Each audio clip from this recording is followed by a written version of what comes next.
大王，人比亲领不济，有辱大王使命，该死！五货，你来。是。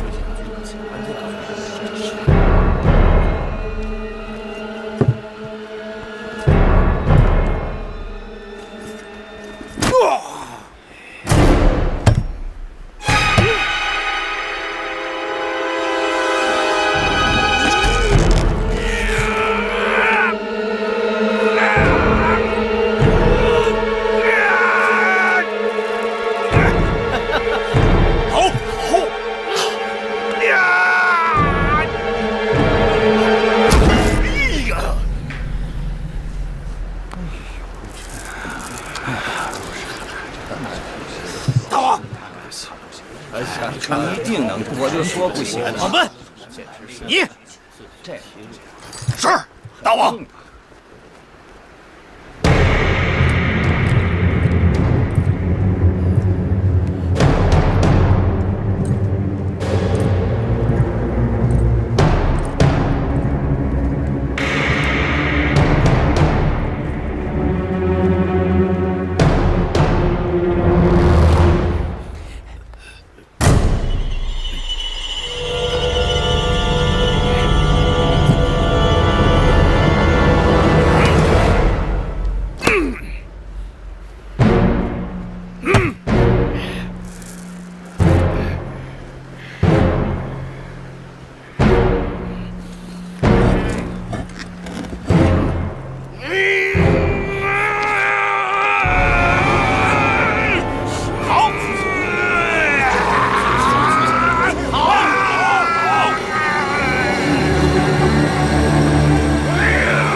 大王，臣尽力了，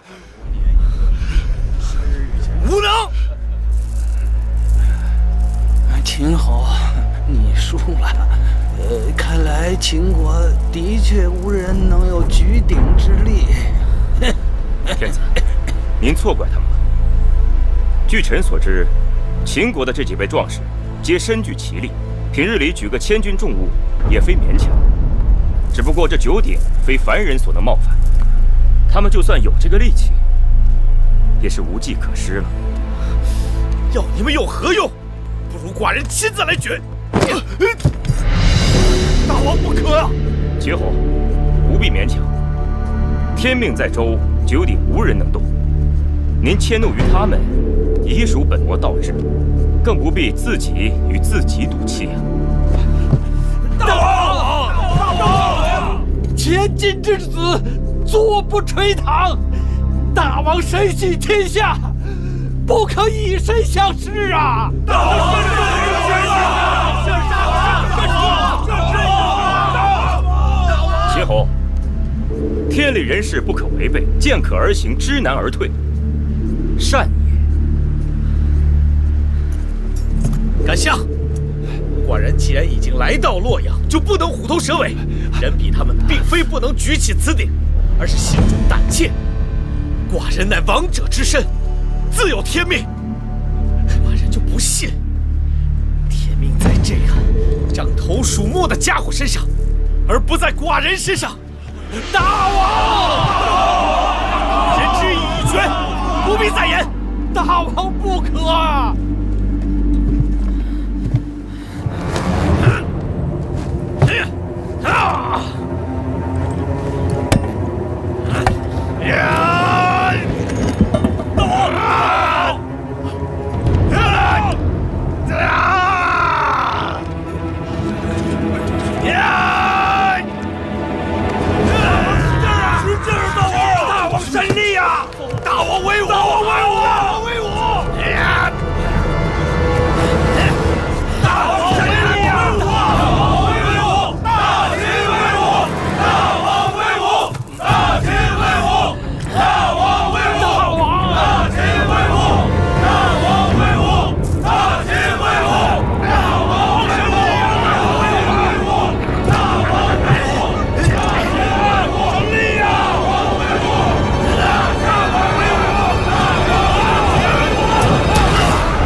王叔有何事？是大王的消息。大王从洛阳回来了。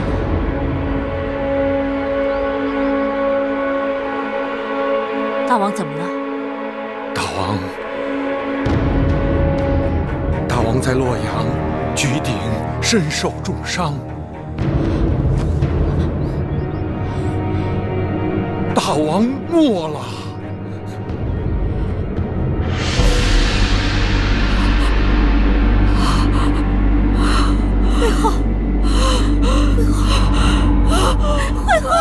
会后，武王英年早逝，壮志未酬，我痛心疾首。武王刚强直理，志在开疆拓土，肆夷兵符，攻夷圣武。若不是武王刚愎自用，不肯纳谏，何来今日英年早逝？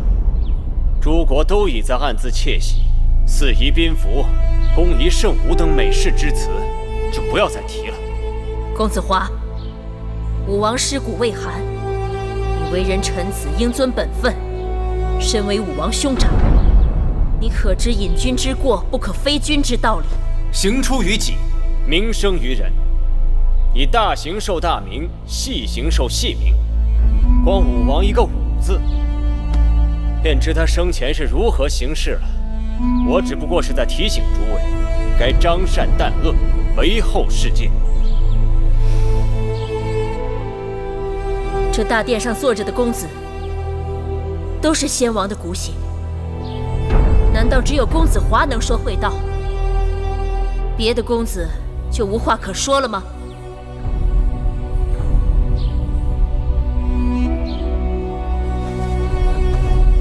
华哥哥，我说两句。华哥哥的见识未免偏颇了。那武字也有危强敌得、克定祸乱之意，明明是夸智多穷之物。创帝，不用遮遮掩掩。公子华，你太过分了。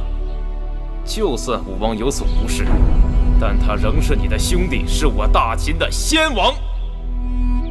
更何况这朝堂之上，皆是我秦国重臣。有你这样说话的吗？你是何人啊？哦，原来是小小属侯，一无公标青史，二无积德累善，你算老几啊？你再说一遍！再说一遍又如何？哎，今日请诸位公子在朝堂议事，是为了社稷国本，不可意气用事，因小失大。好了，你们都是兄弟，不要为了小事伤了骨肉情感。这几日暑气重，我亲自酿了一些蜂蜜酒，用冰镇好了，放在大家眼前。来，都尝尝吧。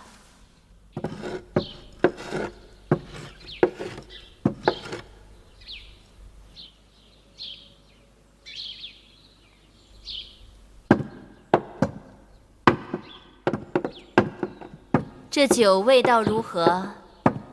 会后亲自操劳，自然是好酒。酒不错，就是过于甜腻了些。武王亡故，宗庙不宁，各国都在派兵遣将，对我大秦虎视眈眈。这楚魏之事是当前大事，各公子都有何高见？这些年一直是由会后协理武王掌管朝政，楚魏之事，自然还是会后说了算吧。武王后已有身孕，按规制，王位应传于武王后嗣。难道此事也有异议？武王后有孕，自然是喜从天降。先且不说生男生女，这武王后临产还有大半年的光阴，王位不可空缺。我看不如先将王位定下来，待武王后产下王儿，再将王位传给武王后嗣。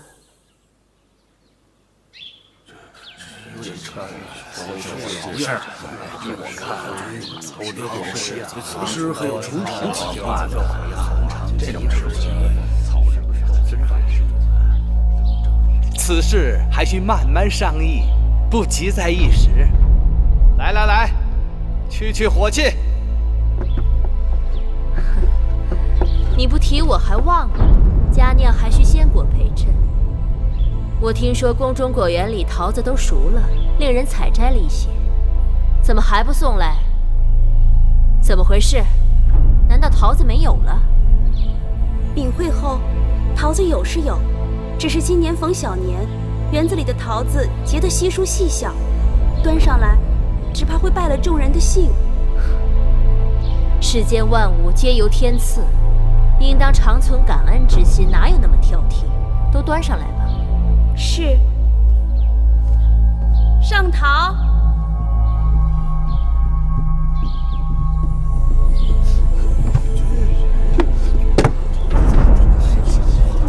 太小了，这么小的形状，这果子看着是小了一些。哎呦，你看这大，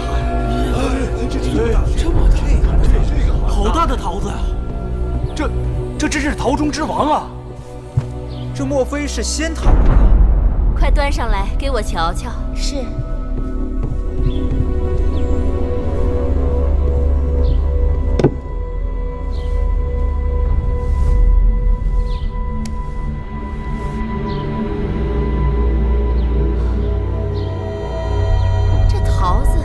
怎会如此不同？禀会后，这3只桃子在果园里的确生得古怪，就是遇上丰年，也难得见如此奇异的果实啊！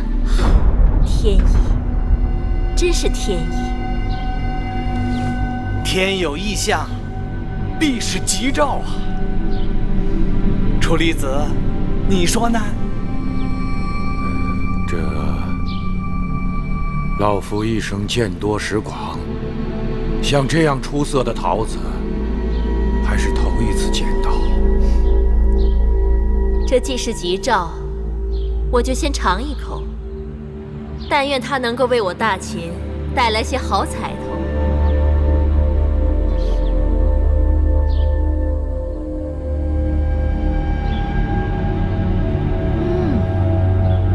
果然是仙桃，芳香四溢，甘甜可口。我这新酿的蜂蜜酒与之比起来，简直寡淡无味。我这儿还有2个仙桃，可不能一人独享。这第2个桃，应该给这大殿中有功之臣。你们看，会后说的是啊，应该赏给有功之臣。是啊，依你看，应该赏给谁？此人无可争议啊，自然是处离子了。身为王叔，辅佐2代君王，功高盖世啊！甘相谬赞，微臣不敢当。王叔，实至名归。谢会后。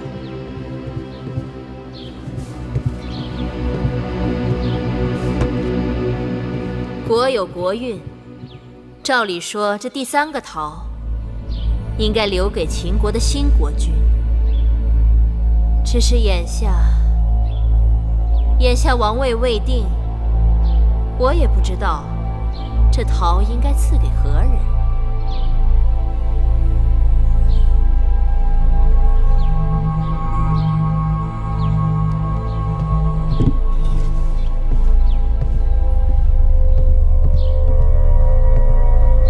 既然只有1个桃子，那不妨大家论功行赏。华哥哥说的有道理，可这大殿里的人谁也没有功劳啊！只论功劳，不论德行，这有违君子贤臣之道啊！在下蜀侯嬴辉，早年曾随武王和干相安邦定国，汗马功劳。封侯后悉心管理巴蜀，保境安民，百姓安居乐业。巴蜀兴，秦国兴，这个桃自然应该是归我。公子辉当众招得表功，可惜功劳却寥寥无几。征讨魏国，谁是监军啊？函谷关大战，你又在哪里？北扫义渠，西平巴蜀，东出函谷，南下商於，战战都有我营华的心血。这大殿上的诸位公子，哪一个敢说他在大秦的功勋册上能与我平起平坐？没错，大哥身为长子，战功赫赫。对，大哥为人公正，有勇有谋，我等愿为大哥马首是瞻。哎呀，你们知道个屁！当年父王为什么没有立营华为嗣？啊？就是因为他不遵秦法，在封地与旧族勾勾搭搭。营华他有功，哼，无德。你算有德？你在巴蜀横征暴敛，巧取豪夺，肆意搜刮民脂民膏，信口雌黄！你区一个横门军，敢在这里狂犬吠日！哎，二位公子的话也都各有道理。二位公子都是功勋卓著，在老夫看来，这个桃子还是二位公子分食了的好。甘相，这桃子可以分食，王位不可以分呐！你这哪是在劝和呀？这个桃子我吃定了。休想！朝堂之上，岂能住手！荒唐！你们都住手！朝堂之上，刀怒剑，成何体统？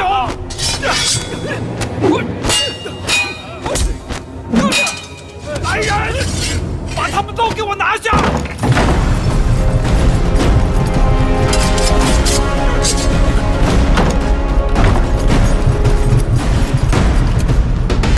快走！快叫咱们的人上来！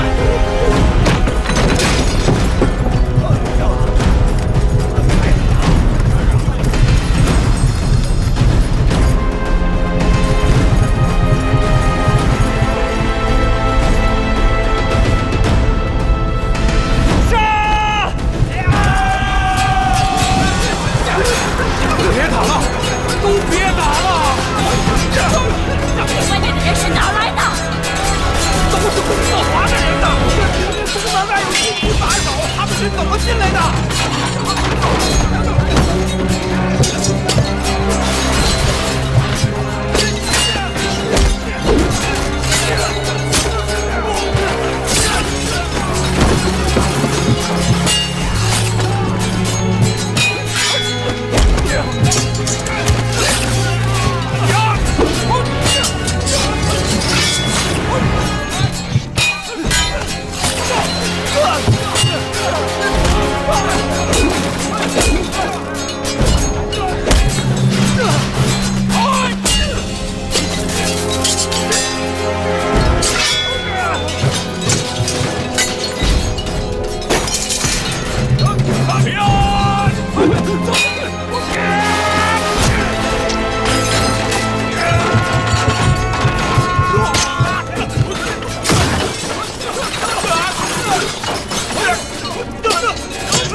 朝堂之上，竟然行凶杀人！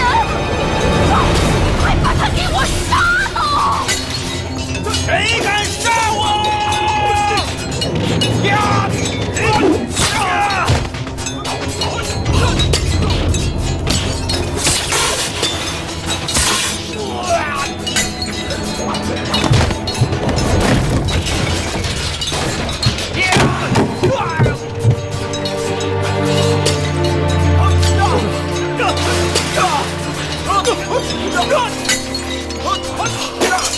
大秦这就算完了，完了！大秦这就算完了！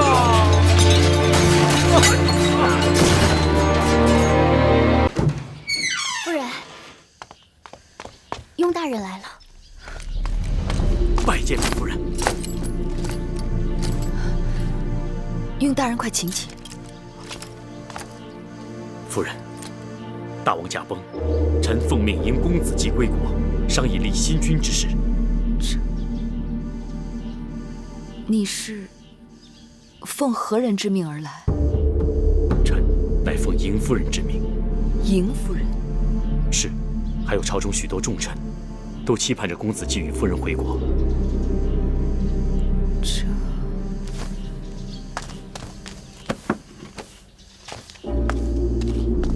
秦王嬴荡虽然已经嫁入，可先王留下10多位公子，就无人可立吗？据传，武王后位有了身孕，但因不知男女，秘书想推举胆小懦弱的公子壮为新君。朝堂上渐渐分歧，如今已乱成一团。诸公子为争位，无人甘拜下风。刚得到眼线急报，列国纷纷派出人马前往秦国边境，打算趁火打劫。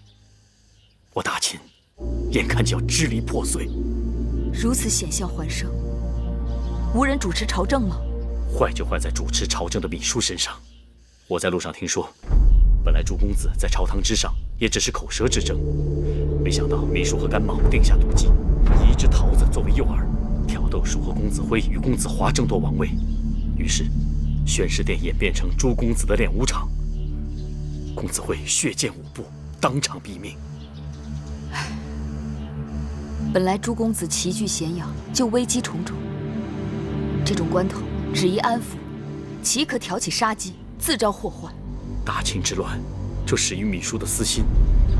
他只想弄个人在大王的位置上当摆设，由他来把持朝政。那公子华是公子当中实力最强的，为拉拢人心，他已在封地恢复旧制，旧族们对他拥戴得很，他岂肯任凭惠后摆布？眼下怎么样了？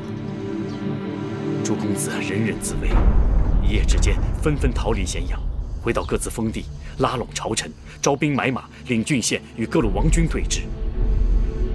而咸阳军中又分成拥公子壮和惠后派，及拥公子华和卫氏一派。更有甚者，怎么？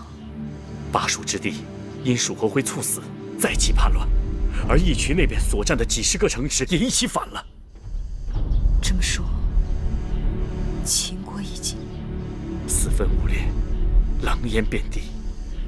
各国诸侯都认为秦国已经完了，他们不愿意再浪费自家的军力，所以将人马纷纷驻扎在函谷关外，坐山观虎斗，看着秦国自相残杀，盼着秦国实力自我耗尽，打算在最后一刻冲进去，瓜分秦国国土。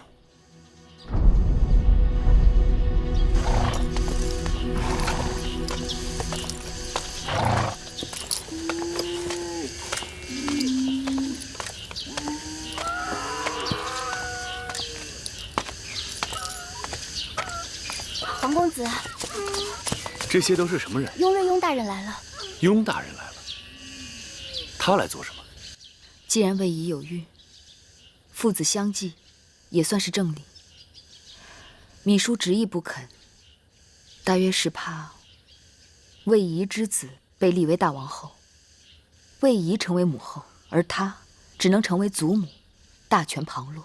武王后身后有魏夫人支持，公子华又手握重兵，更加上魏国的干涉，芈姝的担心有其道理。芈姝的身后有楚国的势力，而诸公子的身后亦或多或少有诸国势力的身影。秦国的江山就要被他们分食一空了。夫人，大秦朝不虑夕，全凭夫人和公子出手力挽狂澜。此话怎讲？雍大人，你不远万里来找我们，岂不知我和继儿的身后却是什么都没有，空空如也。夫人或许不知，先王临终前曾有一道遗诏托付给嬴夫人，说若来日国中诸公子争位，当立公子继为王。你说什么？夫人，难道猜疑雍瑞的话有伪？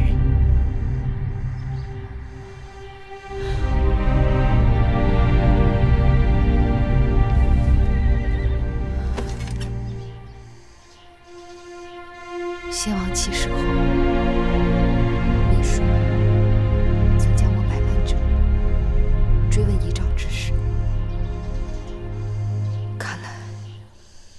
是真的了。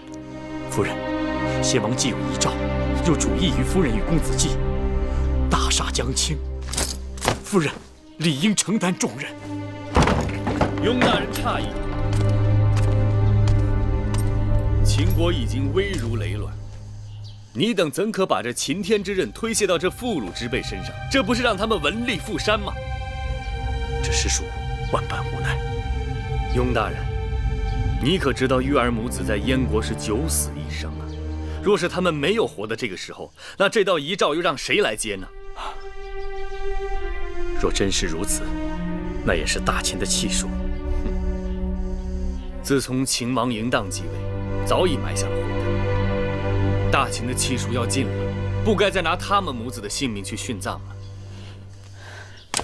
皇公子误会我等之意了。你等之意，只是计较秦国的得失，根本没有为他们母子真正做打算。公子对夫人情深意重，可雍瑞也非暗室七星之人，怎么可能看着夫人白白去送死呢？好，既然你等在为他们做打算，那就说说你们的打算。玉儿母子一无兵马，二无封地钱粮，就算是有这道遗诏，若是朝中无人奉诏，那也是无用啊。朝中臣子都是先王亲自选拔，对先王忠心耿耿，人心趋利。他们对先王忠诚，那是先王可以给予他们荣华富贵。而如今呢，众公子争相拉拢他们，若是手上没有一点足够的筹码和他们交换，谁会真心在意他们母子？楚离子，如今怎么样？楚离子东奔西走，四处调停，心力交瘁，如今已病倒在榻。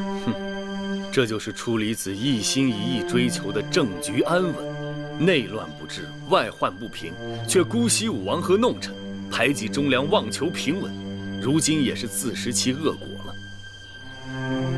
我离开咸阳时，曾见过楚离子。他说什么？他知道我要来燕国，什么也没说，将通关符节给了我。恐怕这咸阳城上上下下，大秦的朝臣呢，真心真意能为月儿和继儿着想的，只剩你、魏冉和司马将军了吧？魏冉是司马错将军的心腹，这些年他们东伐西讨，征战无数，在军中颇有些威望。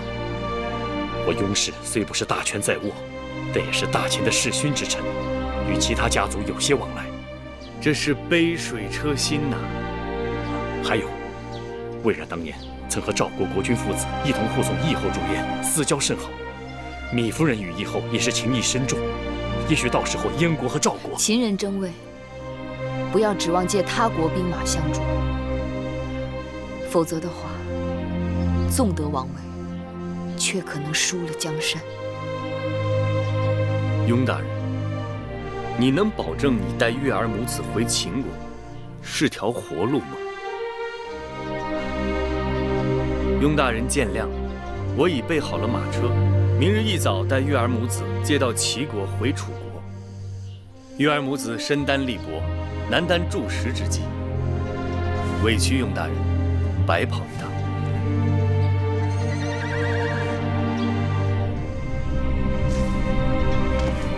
微臣明臣启程反秦，雍瑞深知夫人非一般妇人之见识，苟利国家，不求富贵，还望芈夫人救国救民于水火，携公子季与微臣一同反秦。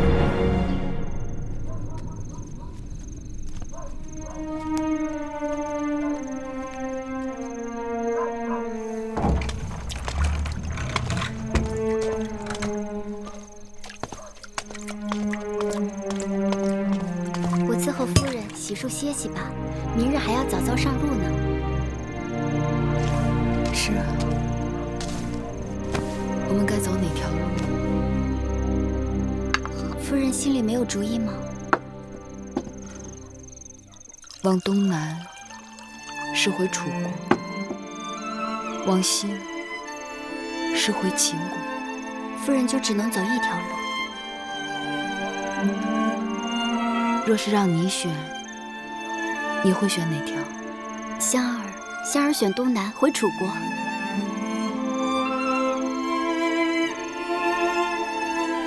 香儿，离家多年，想回家了。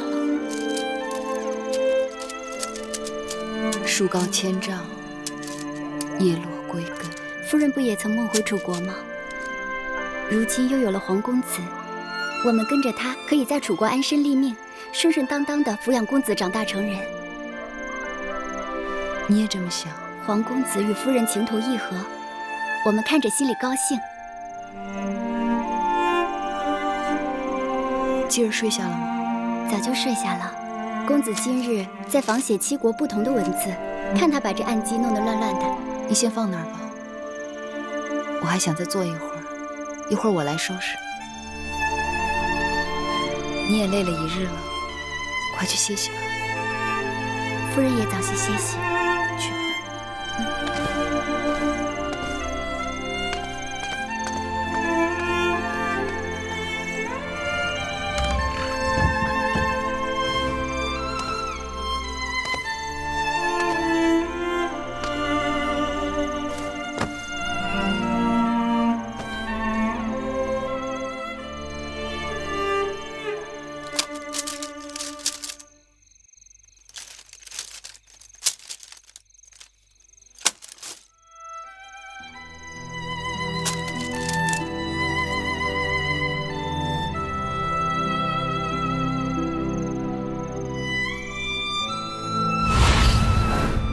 光这个马字，7国就各有不同的写法。想要征服列国，征土地容易，征服人心，却因为文字、货币、度量衡的种种障碍难。只要统一了疆土，再想统一文字、统一度量衡，也不过是岁月光阴的事情。习俗一致了，人心自然顺服。这是寡人的志向。芈月，你可愿意陪寡人完成这个抱负？但假若有一日，大秦需要芈月扶持，你万万不可以再独自。大王，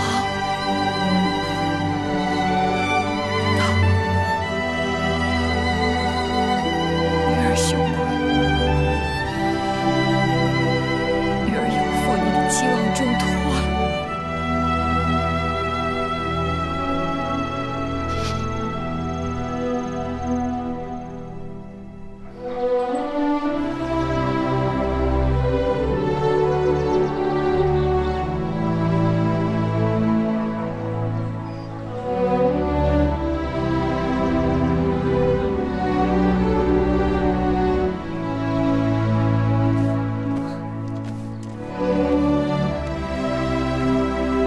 继儿，我们要上路了，你怕不怕？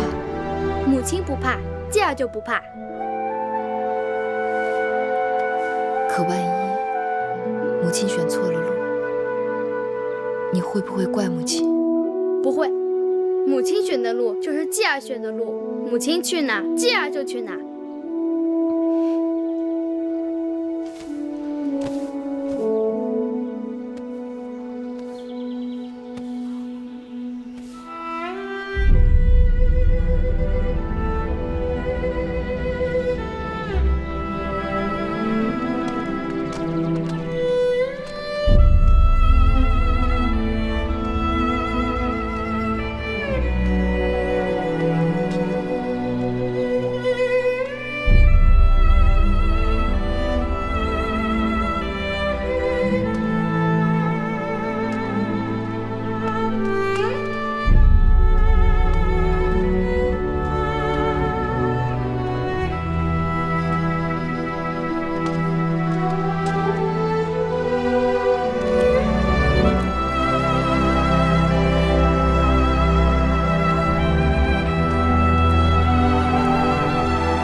月儿，子喜。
这次你亲自把芈月押送进咸阳城，会后定有重赏吧？会后待下人一向慷慨啊！当日我将芈月押至燕国做质子，回到咸阳以后就赐我个郡位，银印清寿，制比2000担。哟，这次嘛，少不了又是个郎中令的爵位，了不起啊！姐姐，你没事吧？我没事。哎，魏将军啊！你将才难得，若有投靠王后之心，在下愿意帮你引荐。有劳杜将军了。不敢当，不敢当，不敢当。在下也是托你们大王的福气，才能有着荣华富贵。义渠君，他先一步进城，安排玉儿如何咬钩，说在宫门口会合。什么？昨日公子壮离开了他的住处，不知所踪。他手下的人说，他收到了一封书信，然后就出门了。谁送的书信？公子壮是未来的秦国大王，出门怎么会没个跟随伺候？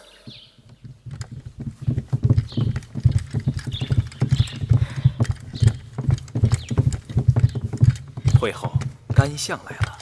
会后，免礼。甘相，我刚刚听说魏夫人和武王后已经答应与我们联手，并说他们有一份大礼要送我。甘相看此事，此事来得突兀。那武王后没有几日就要临产，他们一直想借婴儿一步登位，怎么骤然改变了主意？会不会是他们听说芈月在我手里，公子壮登基已成定局，顺水推舟？也有道理。会后擒住了芈月，魏夫人和武王后主动归附，这算得上是双喜临门呐。那个义渠君此刻在何处？啊，在大殿外等候。宣他进殿。慢！会后，想那戎狄野人哪懂一点礼仪规矩，必须调些禁军进殿，以防万一。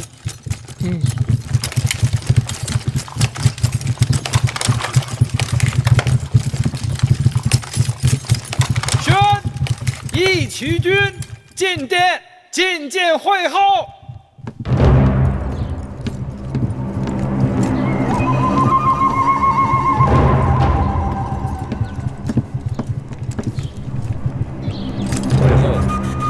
不必多礼。这位是我大秦的干相。义渠君，本王孤陋寡闻啊，只知道大秦的国相是出离子，原来还有位什么干相。久仰义渠君大名，今日一见，果然英雄好汉。本王也久仰会后大名，今日一见，却有些意外。此话怎讲？会后与那芈月本是同胞姐妹，长得也是慈眉善目的，怎么感觉会如此不同啊？那芈月与我是同父异母，从小无人管教，所以与我大相径庭。哦，果然是相由心生，命由己造。义渠君说得好，我已为义渠君准备好了粮食，还有金和绢，就由义渠君带人去王库直接提取。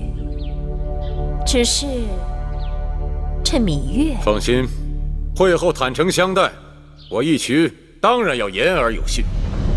来人，把人犯带上来。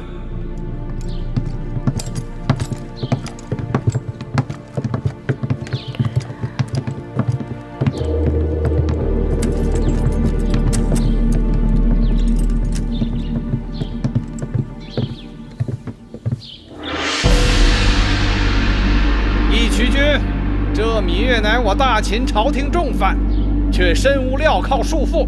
你们义渠人对待人犯，是不是太过优渥了？那要看他身价如何。如今的芈月，那可是价值连城啊！哈哈哈哈哈哈！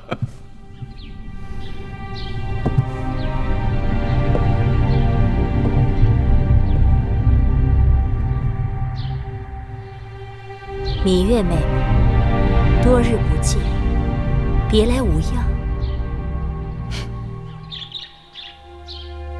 多谢会后惦记。你终于回来了，这一日我苦等良久。我也曾揣测过再次与你见面的场面，没想到会是眼下这般情景。让姐姐好好看看。自打6岁，在父王的大殿与你相识，转眼快30年了。物是人非啊！你说的对，我有今日，无论好坏，都拜你所赐。怪只怪老天，让你我相生相克。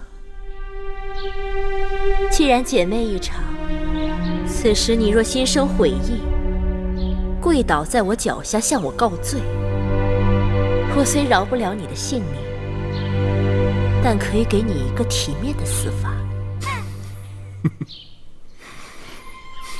你就算杀了我，你仍然掌控不了大秦的天下。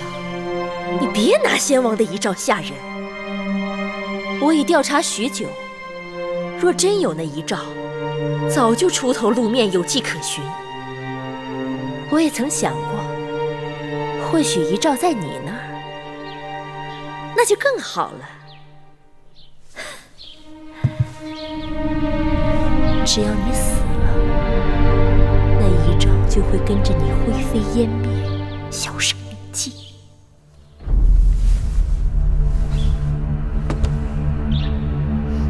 你的如意算盘打得太好了。咸阳城在我手上，所有的王军和禁军也受我治下。魏夫人和武王后也将归顺于我。只要公子壮顺利登基，其他的人只能顺应大势。你不要以为你那个弟弟魏冉会来救你。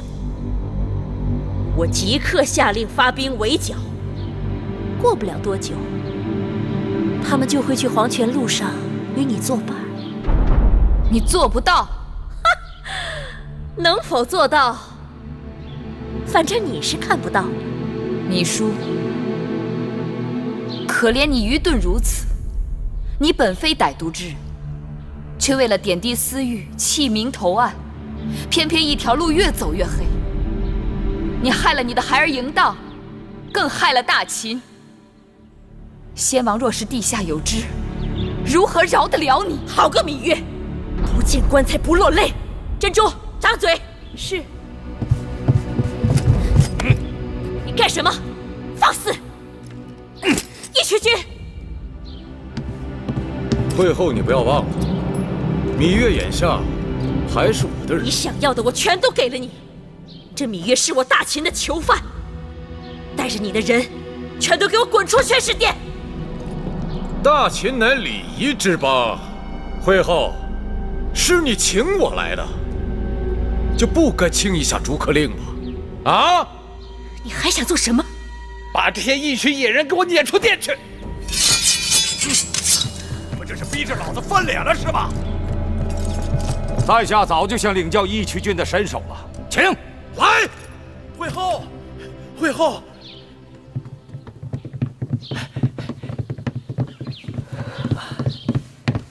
武王后和魏夫人给会后送的大礼到了。他们送的什么？让微臣替会后看看。有劳了。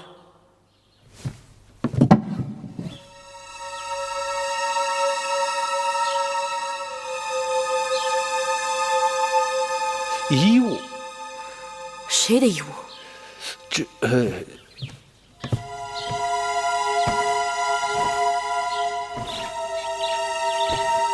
是公子壮的。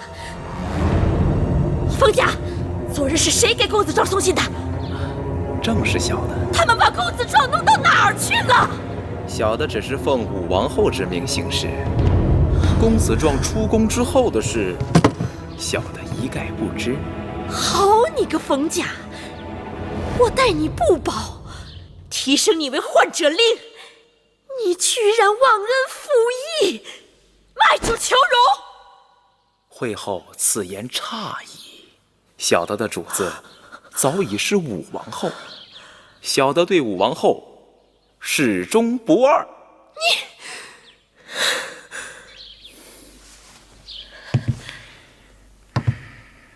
大监冯甲，恭迎武王后魏夫人进殿。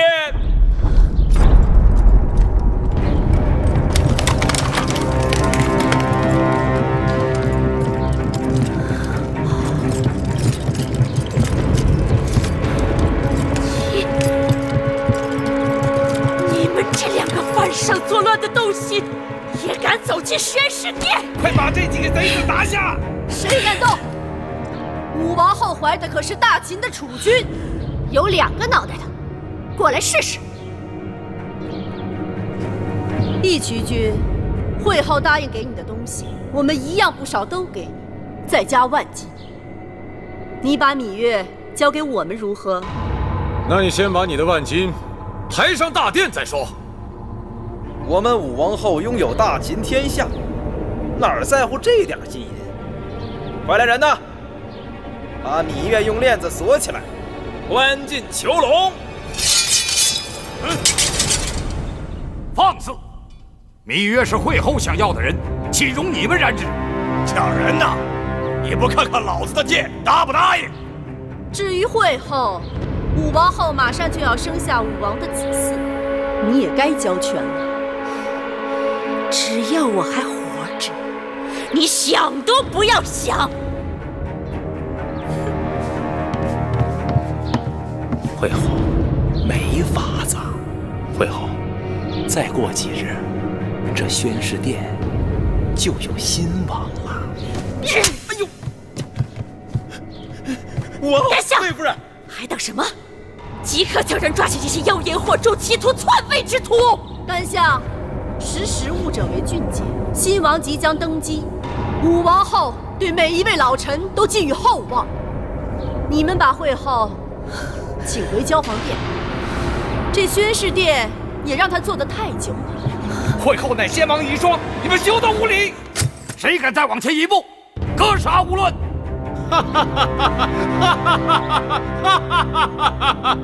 虎卫在，咱们也该动手了。好啊！先将这个阉人给我拿下，他敢冲撞贵人，拔了他的舌头，再关到囚笼里去示众。是。王后、魏夫人，住手！打狗还得看主人呢。哦，这狗还有主人呢。好啊，我倒要看看谁是它的主人。站出来，我连它主人一起打。嘿嘿，滚！王后、魏夫人。好，王后，你区区仗义直言，我定会有所回报。不必了。楚离子，进来吧。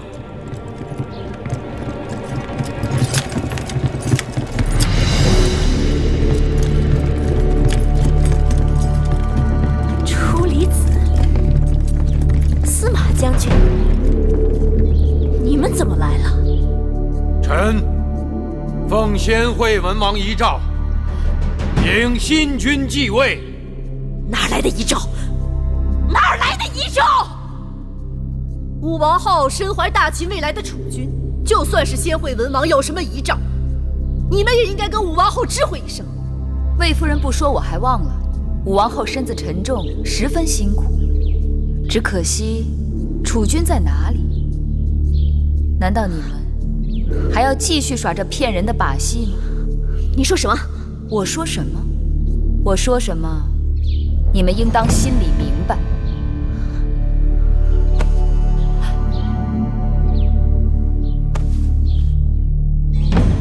不会，你居然是假孕！好了，你们这些人都给老子闭嘴！王后。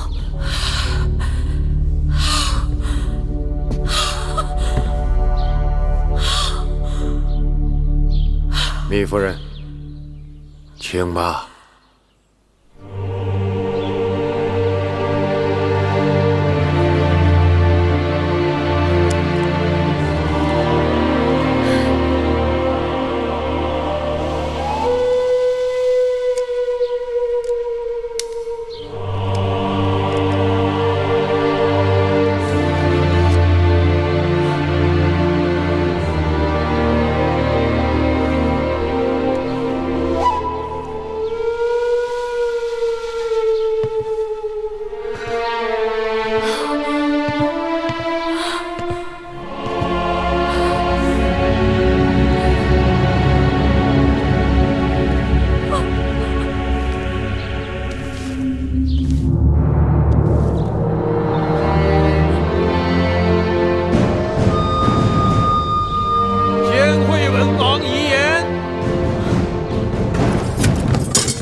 王而迎继，凯替君子，仁爱宽厚，深明大义，特传位于公子迎继。恭迎新王上殿！恭迎新王上殿！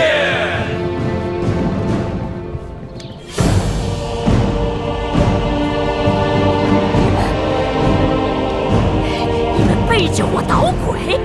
你们疯了啊！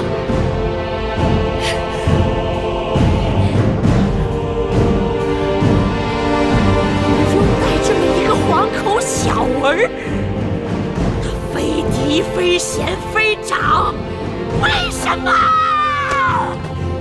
奏魏后，武王后、魏夫人回宫。是。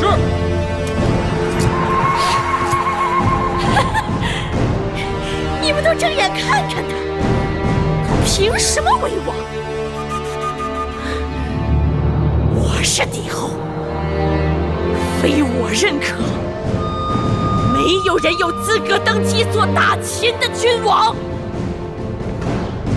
我等受先惠文王遗诏，拥戴公子季继位为王。甘相，你呢？说话呀！会后，大势已去，你还是回交房殿吧。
我是说，今日是第一次上朝，心里好沉重。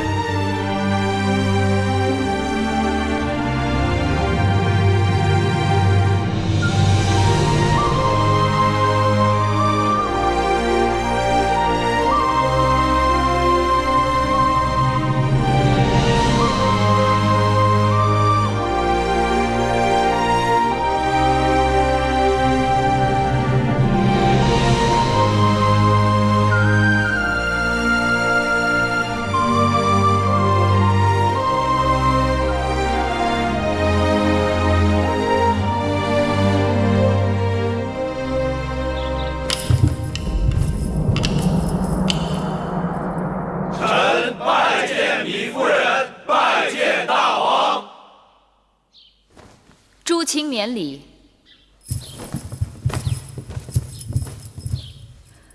今日议立何事？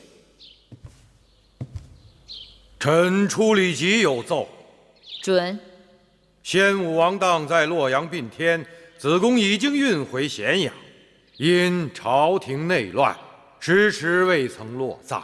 既然武王当的灵柩已经回到咸阳，当葬入王陵。是。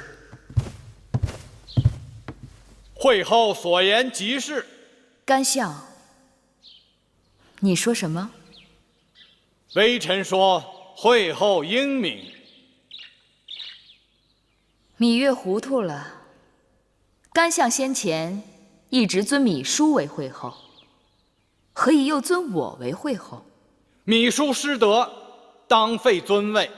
如今大王正位，当尊您为正位，为母后，复先王氏为惠文后。芈月最恨人云亦云。既然惠后之称已被占用，那芈月懒得去争抢，还是免了吧。我们做臣子的，总得给大王之母后一个尊位。尊不尊在心里，不在嘴上。臣以为，芈姝以惠文后身份行令数年，未免混淆，当为芈夫人另拟一尊号。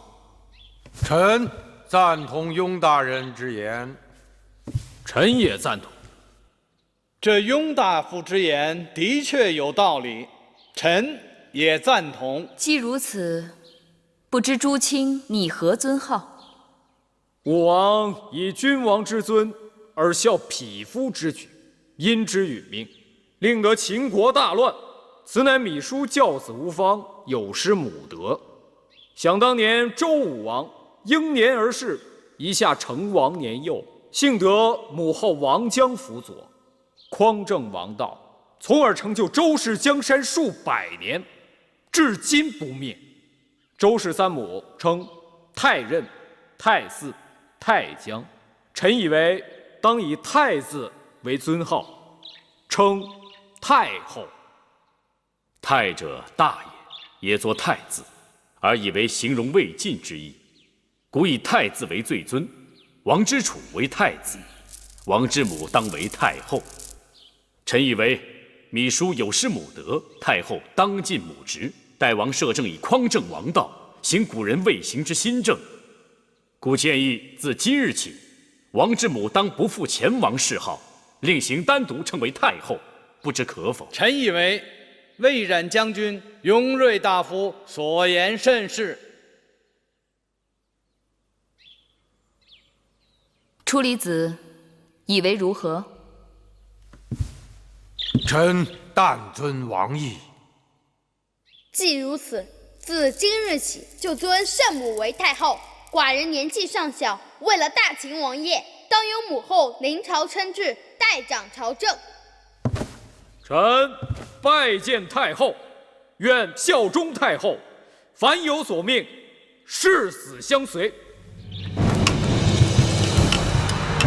臣拜见太后，愿效忠太后，凡有所命，誓死相随。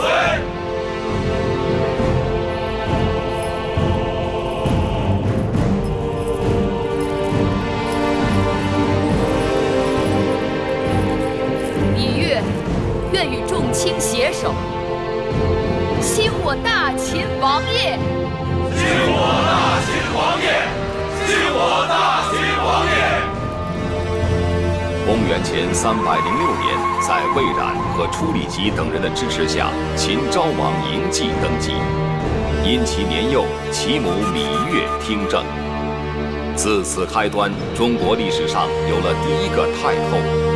芈月开始了长达41年的执政生涯，史称宣太后。如今那公子既已经登基了，我们忙活了这么久，全是在为他人做嫁衣裳。我们的运气算好的了，不知这芈月是一时顾及不上，还是有别的顾忌，竟然没有即刻追究我们给他下蛊的罪责。按理说，芈月和我们结怨极深，就算不即刻拿走我们的人头，也应该把我们打到掖庭冷宫去。谁料却把你我放在这披香殿，也不知道他是什么打算。他那是欲投鼠而忌器，不得已而为之，这是为了收服人心。只要华哥哥和诸公子们继续拥兵自重，我想芈月就不会即刻动咱们。看来我们的指望都在华儿身上了。夫人，武王后，她来了。谁来了？惠后芈姝。她来干什么？惠后来了。惠后可是宫里的老人了，莫非连规矩都不懂了？到我这儿横冲直撞的，也不事先通报一声。真是一场大梦。先前武王后怀胎10月，信誓旦旦说是荡儿的骨肉，原来只是儿戏。姑母，惠后当真还惦记着那孩子呢。真是好笑。那这就是你的孙儿。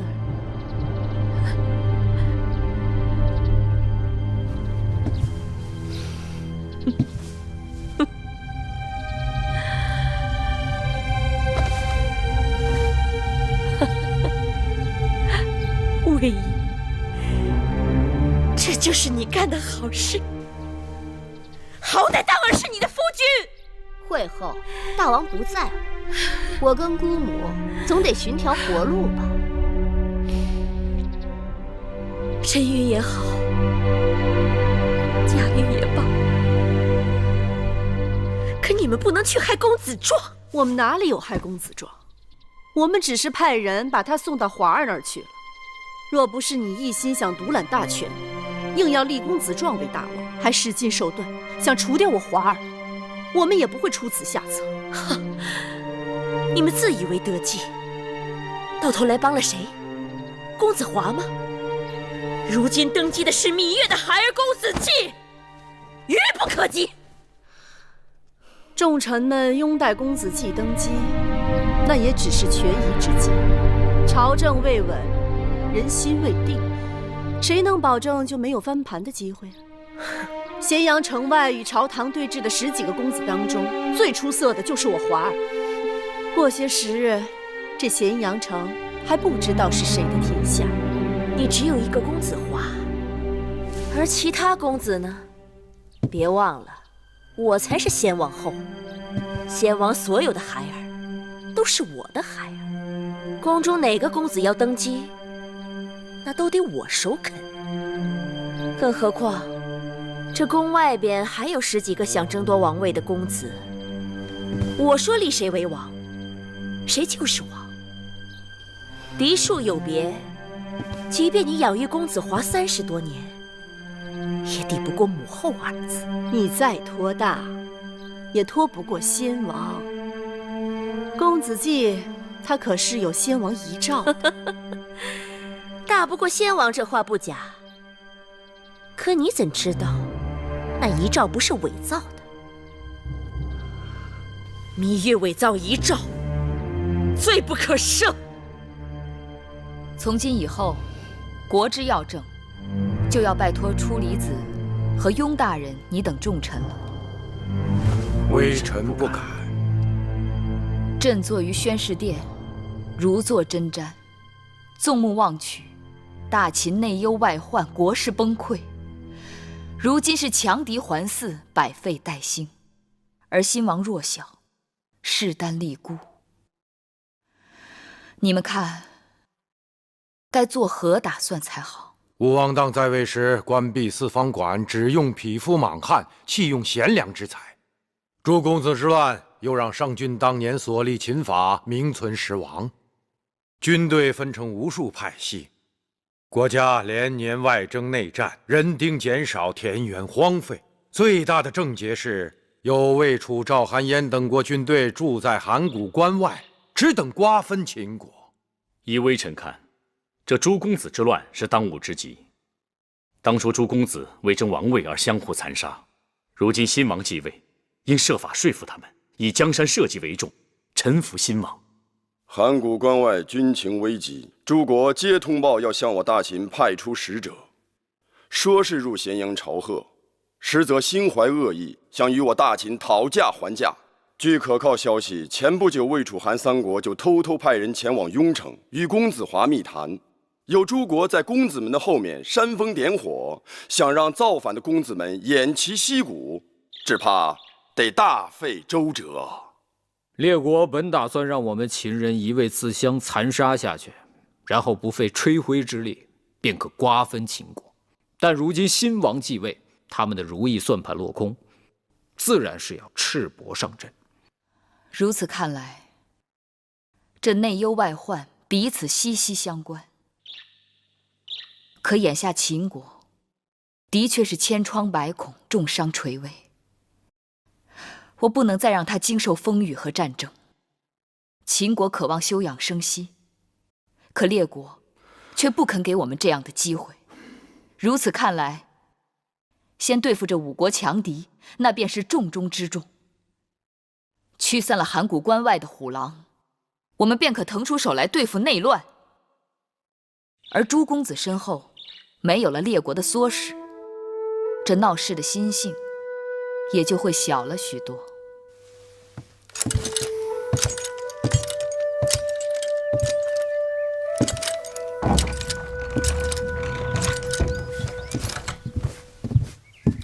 月儿，哎呀，你可回来了！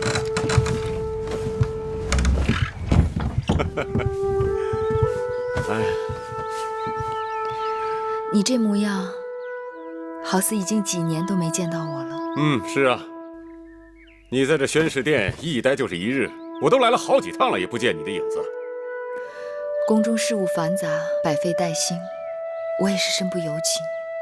哎呦，累了，来来来，坐下说。你们这些秦人呐，无趣的很，有什么事情处理不了啊？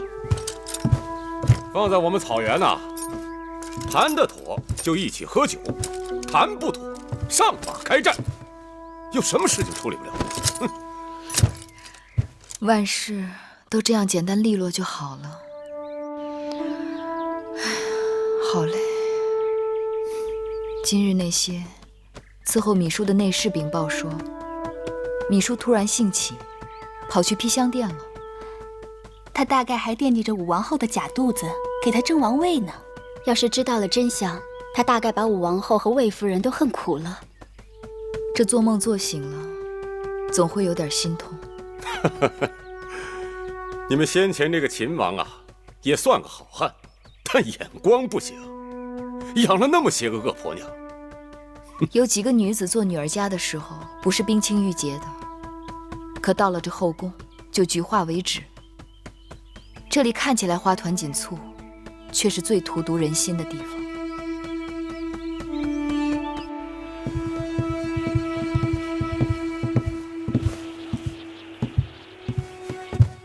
天寒地冻，膳房特地给惠后熬了些肉羹，望惠后保重身子，辛苦姑姑了。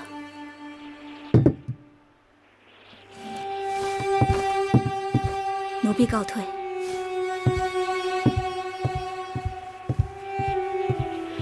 惠后，既然做了，那就吃点吧。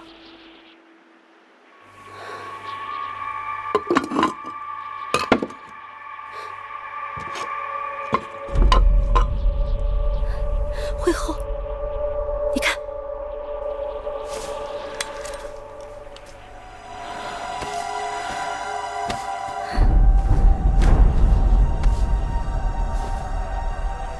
哼，我以为甘茂弃我而去，看来他还是识时务的。依婢子看，甘茂这人是脚踏两条船，楚离子等人在背后捣鬼。他从未事先对惠后提醒，公子季登基那日，他又临时倒戈，什么东西？臣子们的忠心是要有代价的。当日甘茂以为大势已去，一心想着攀新主子的高枝，只可惜他在芈月那儿是热脸贴人家的冷屁股。回头想来，还是我这条船更为稳妥。如今有了出宫符节，魏延又写了亲笔信给公子华，杜瑾也联系上了公子华，我们可以离开咸阳了。月儿，怎么了？秘书那个恶婆娘，她跑了。秘书跑了？据说这2日她一直闹头疼，把身边伺候她的人全都赶走了。今日侍女给她送晚膳的时候，发现那居室里已经空无一人，她的贴身侍女珍重也跟着一同不见了。是我疏忽了。秘书在后宫经营这么多年，有不少人得过她的好处，不仅是甘心被她驱使，还有期望她曾应许的荣华富贵。她这一跑，只怕在外面又要兴风作浪了。月儿放心，我这就去把那个恶婆娘给你抓回来。晚了，都已经过去几个时辰了，不知道她去了什么地方。更何况，眼下咸阳城中兵力空虚，我已派魏冉去了函谷关，接替原来的守将。剩下的禁军里头，很难知道有多少是真正的自己人。月儿，既然如此，就由我们一群人与秦军共同把守攻进，保你安枕无忧。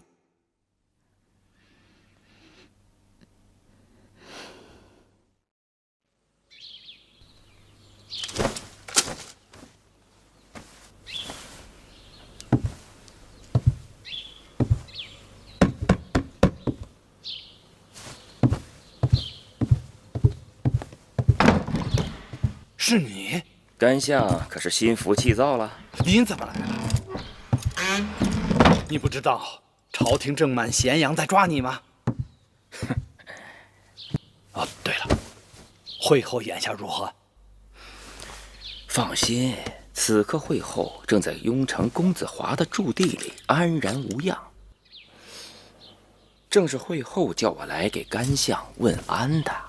公子华与惠后总算联手了。世间没有永久的对手，也没有永久的朋友。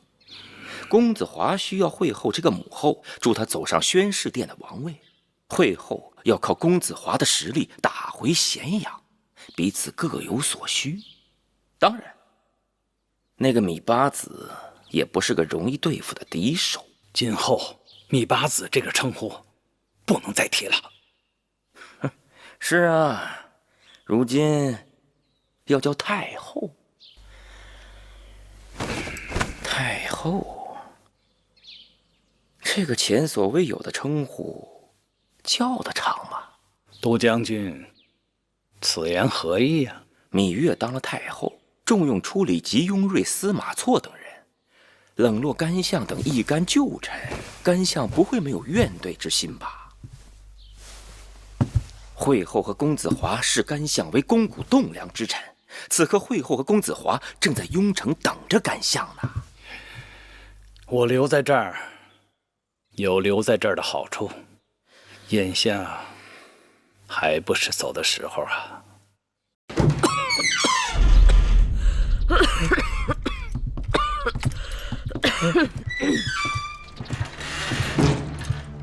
拜见母后。拜见母后。免礼，坐吧。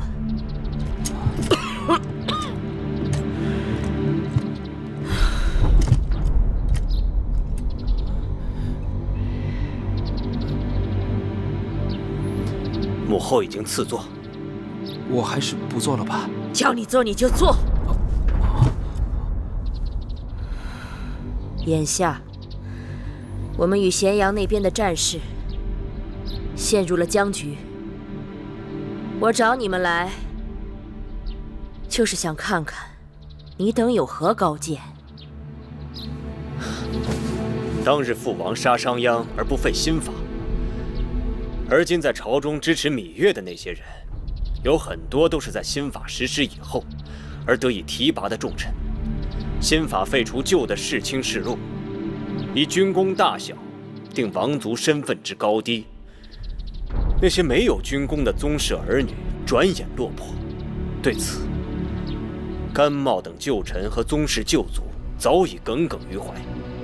假如我们宣布在秦国废新法，而恢复旧制，如此可以得到各郡县原来封地爵位被削了的旧族支持，亦可打击在朝中拥立芈月的那些臣子们。兄长，高瞻远瞩。高瞻远瞩。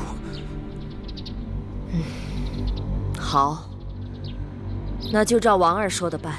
当日，我已在自己的封地恢复了旧制，深得旧族人心。若真在全国恢复旧制，倒真是可以享者云集。但这全面恢复旧制，重新分封，是要朝廷颁旨的。我是先王正妻，众公子嫡母。眼下，我们的朝廷就设在这旧势力最强，曾是秦国几百年救国都的雍城行宫。储君就是你公子华。所谓天时地利人和，我们颁旨，名正言顺。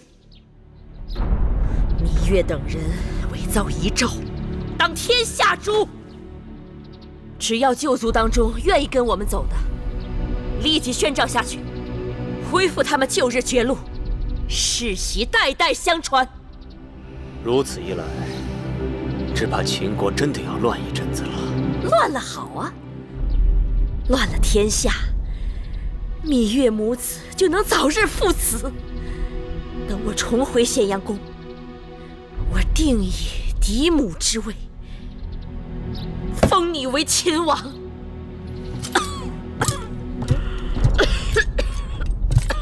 多谢母后。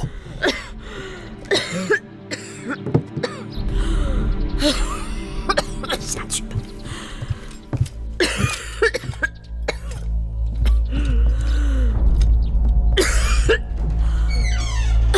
会后，您当真要助公子华为王？自然当真。你看那没出息的公子壮，这才到公子华身边被调教几日，就一副心甘情愿做应声虫的样子，真是枉我当日想立他为大王，看走了眼。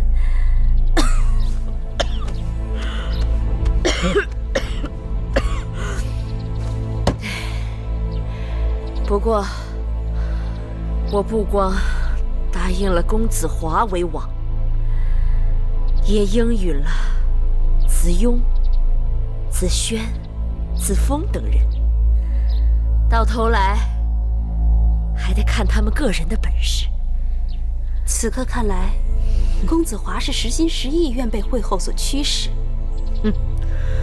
他是想一呼百应，一夜杀进咸阳城呢。不过他的心思，倒也合我的心思。可公子华跳得这么凶，芈月会不会泄愤，按捺不住杀了魏夫人？杀了有何不好？那芈月一直摁住不肯杀魏延，是因为他投鼠忌器。那魏延与魏仪与我深仇夙怨，魏延肯写信给公子华，让他与我联手，还不是想借我之手扶公子华上位？可公子华要一上位，那魏延等人还会对我感恩戴德吗？芈姝逃到雍城，与嬴华联手昭告天下，另立朝廷废除新法，给失了权势的宗室旧族们恢复爵禄，并散布谣言说遗诏有违。这么一来，可有些人要蠢蠢欲动了。苍蝇驱邪，必会有人助纣为虐。但天下有识之士，不会情愿跟他们走的。造反的公子都是先王之后，芈姝又是先王的嫡妻，他们抱团，的确是大秦的心腹之患。公子们造反，并非都是情愿。公子华与他们结盟，也并非都是牢不可破。当日武王当猝死，王位空悬，芈姝弄权，有的公子觉得不公，奋起造反。如今王位已定，朝廷不妨给他们指一条更好的路。我已经书信给过去的旧友，请他们进宫做客。照理讲，有一个人今日就该到咸阳了。太后，您看谁来了？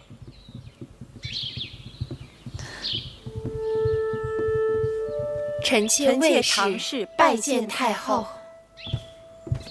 两位姐姐折煞我了，快请起。谢太后。姐姐们坐。仙儿、慧儿，快去烹茶。是。坐。太后，二位夫人许久未见，当好好叙叙旧。雍瑞就不打扰了，告退。只听说姐姐们答应回来，没想到这般快就到了。与太后几年未见，实在想得很。姐姐这几年住在公子池那边逍遥自在，远离咸阳的是非，能把姐姐请回来，真是不易。池儿虽孝顺，可我在那边整日也是闲暇无事，实在烦闷。正巧太后邀我回宫，恭敬不如从命。两位姐姐待我一贯真诚，能来看我，着实让我高兴。先王过世时，木心被芈姝手下所害，亏得唐夫人冒险救下，请太医疗伤。木心还一直未谢过姐姐呢。唐夫人，小的木心，多谢夫人救命之恩。快快请起。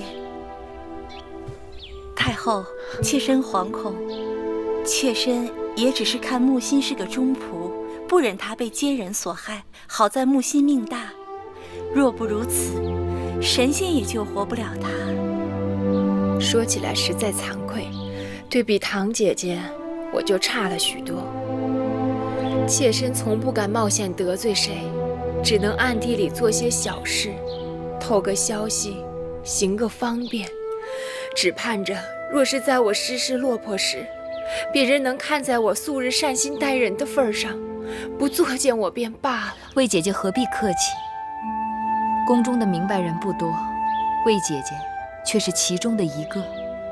为人善谋，我将来倚重魏姐姐的地方还有很多呢。当年米叔设计，用几个桃子挑拨诸公子，逼迫他们反出咸阳。如今大局已定，该是诸公子们霸占西滨的时候了。不知对此，魏姐姐有何看法？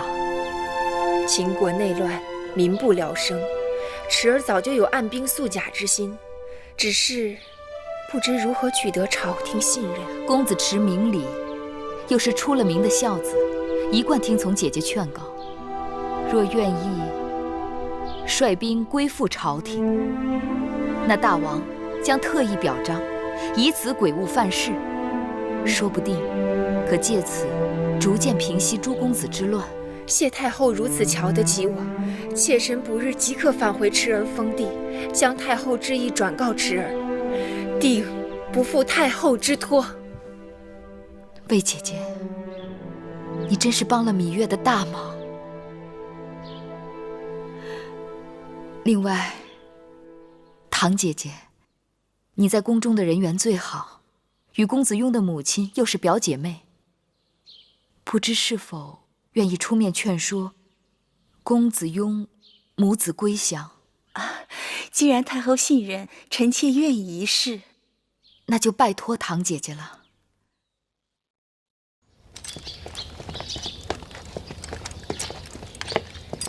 先进报。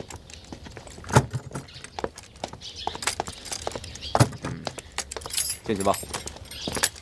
哎，等一下。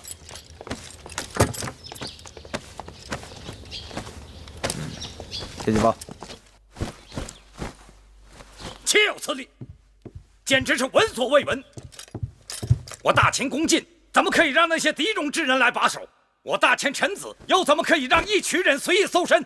太过分了！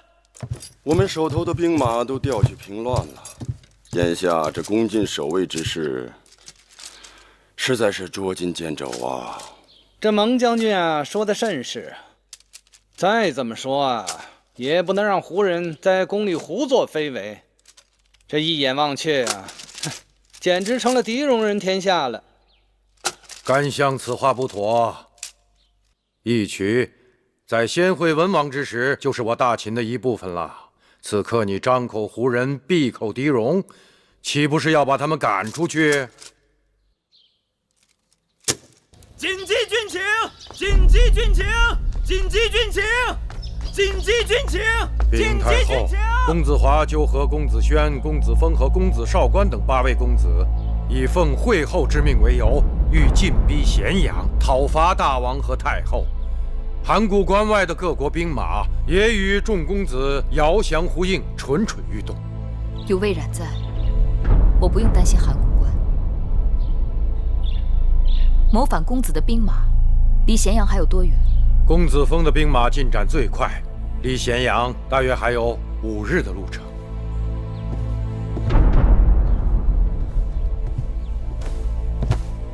诸位爱卿，你们看该如何应对？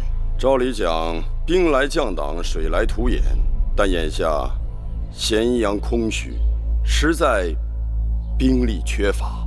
是啊，对方人多势众，来势汹汹，我秦军缺兵少粮。哎呀，这猛虎它也挡不住群狼啊！臣以为，既然是群狼来犯，就该先击退领头狼。公子轩在众公子当中，那是出了名的狂妄自大，需要好好教训他一番。虽说眼下咸阳空虚，但不该忘了，我们还有一支精兵猛将尚未动用。义渠勇士一贯是骁勇善战，忠诚于大王和太后，不如请他们上阵，痛击来敌。义渠勇士曾为国本归正立过大功，近日又协助守卫宫禁，备尝辛苦。俗话说，养兵千日，用兵一时。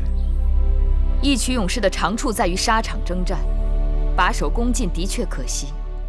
义渠君，此番你若能战胜强敌，我后方自然无忧。太后放心，义渠人定不辱没使命。白将军，朕派你为义渠先锋，协助义渠军作战。记住，一定要打疼他们。臣白起领旨。那函谷关的各国联军该怎么办？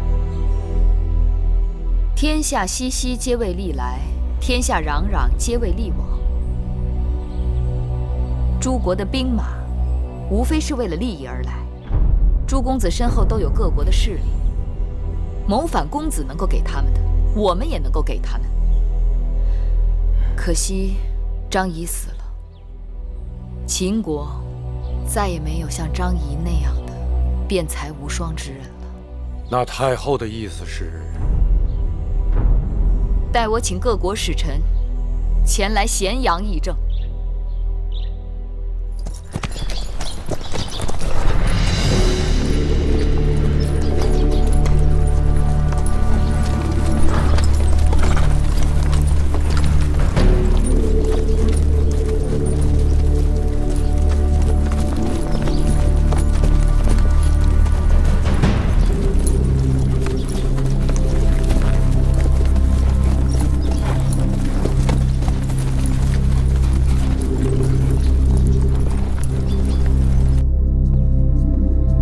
拜见太后。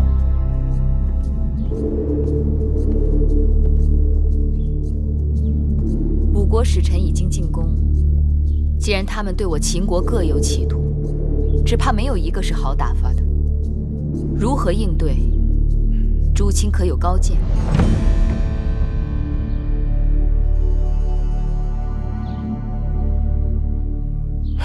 诸国邦交错综复杂，只能酌情处理，择善而从。那哪位爱卿愿意不辞辛劳，担此重任？与列国使臣交涉，这少一句，哎呀，就是丧权辱国；这多一句，就是惹祸，挑起事端，兵连祸结呀。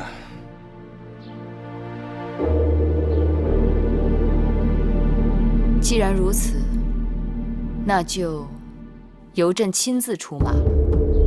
楚离子，臣在。召使臣进殿。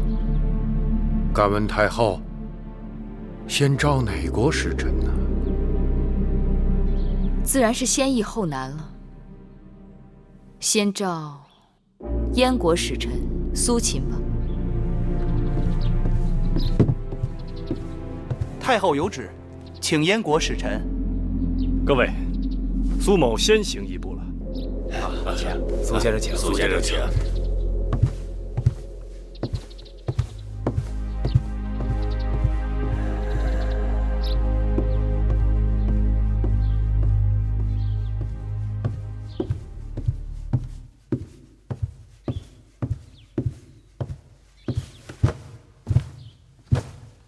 燕国使臣苏秦拜见太后。苏相不必多礼，请起。赐座。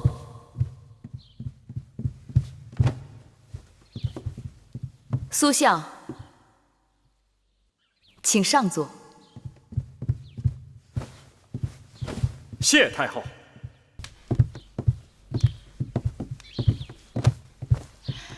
议后可好？议后日夜牵挂母国，牵挂太后。燕国与秦国手足之交，何况当日在燕国，议后和苏子对芈月母子有救命之恩。太后言重了。苏秦乃是凭着良知做事，议后对太后还有秦王，更是出于骨肉之情啊。望苏相转告议后，芈月知恩图报。多年来，秦国与燕国一直交好，因子之之乱，燕王与齐国结下血仇，我有心助燕王一臂之力。待大秦局面稳定，朕打算派人出使，说服诸侯协助燕国讨伐恶秦。谢太后。多年来，齐国一直对燕国怀有吞并之心。只要燕秦首先结盟，并与诸国结盟立约，共同讨伐齐国，定能一举而全功啊！苏相说的极是。只要我芈月在大秦一日，就绝不会食言。多谢太后。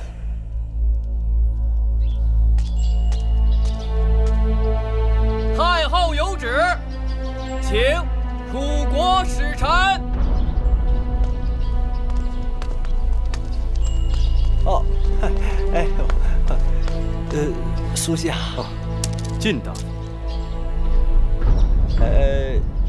这是秦国太后写于我国议后的信。苏相，是要撤兵了吗？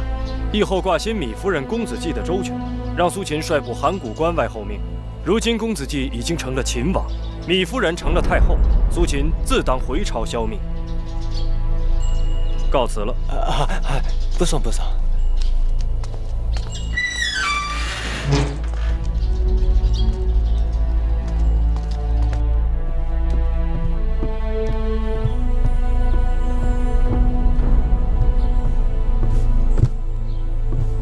外臣晋上，拜见太后。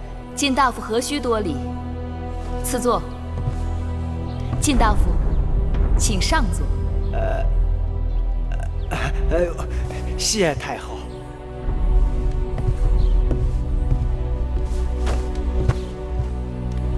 微臣得知大秦新王继位，太后摄政，真是喜出望外，喜出望外呀！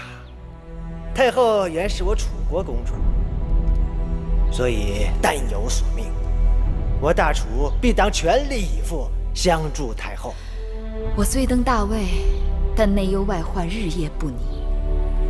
如今见到了娘家人的面，得到了母国的承诺，我这颗心终于是放下来了。木心是。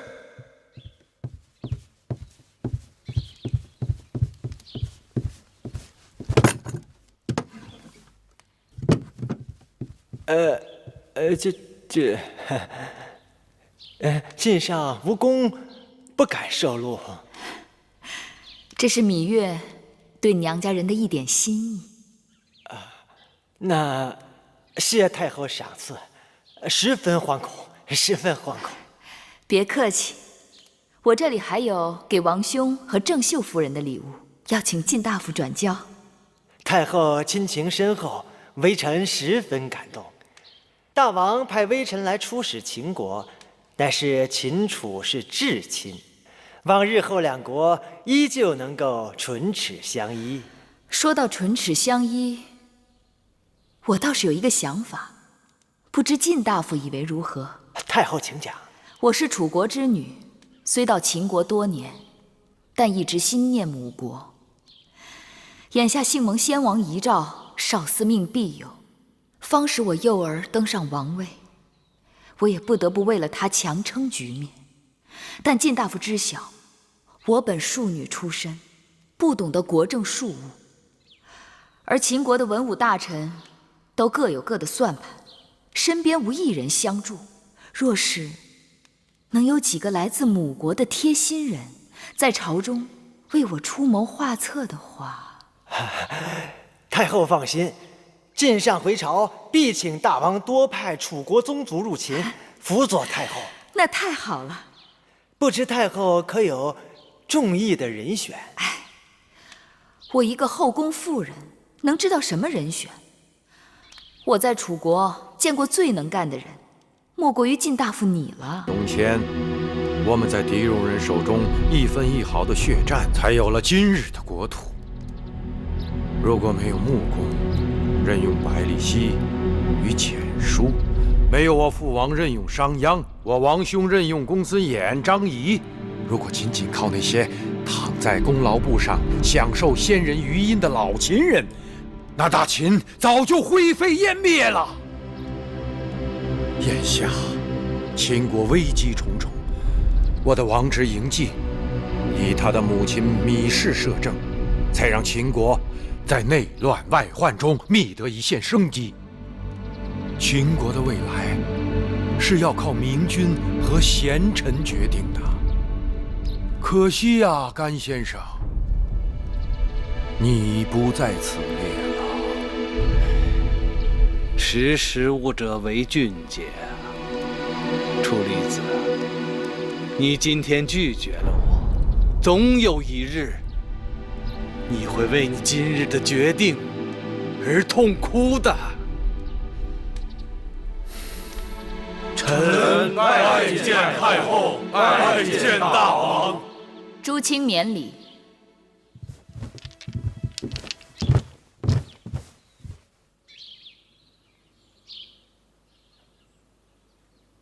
今日早朝，这大殿好像空旷得很。禀太后，这几日臣子当中，有不少人抱恙告假了。哦，朕并未听说这咸阳城里发了瘟疫，这么多人一下子都病倒了，难免叫人担心呢。楚离子，在。你让太医院的太医逐个到这些个病了的朝臣府上去诊治。朕估计有些人得的都是难以治愈的心病。既然如此，那就让他们在家中安心休养，不在其位，不谋其职，不尽其责。我看他们就再也不必到这宣誓殿来劳心劳神了。太后圣明！